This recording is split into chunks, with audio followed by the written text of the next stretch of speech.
I love the month of May because I get to think about both Mental Health Awareness Month and also Asian American Pacific Islander Heritage Month.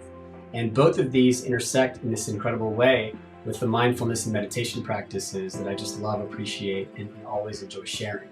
When it comes to Mental Health Awareness Month, my meditation practice has been the biggest source of my own well-being, both personally and professionally, whether it's practicing 1 minute, 3 minute, 5 or 10 minute meditations or 20 minutes a day.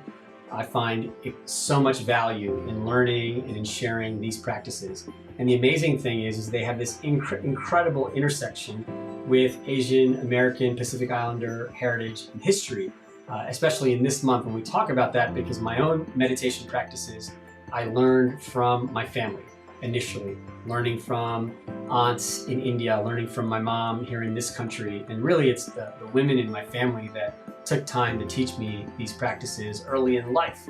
And later on, when I expanded on these trainings, whether it be through teachings in courses and classes here in the US or even videos that I watch, whatever it is that I did to expand my learning, they all had a history in Asian traditions, Asian culture, Asian spiritual traditions.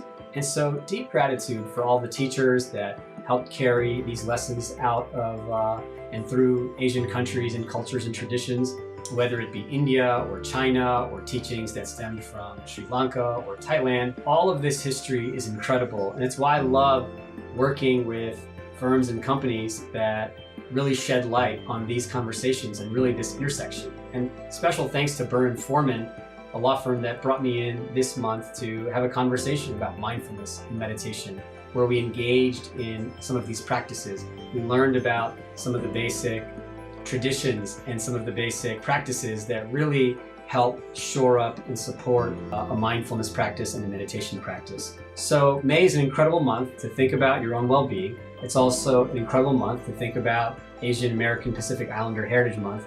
And big thanks to everybody that engages in these practices. It really takes time to acknowledge the connection and the value that they all bring. And so big thanks to all of you. And again, thanks to Burr and Forman for hosting these types of conversations.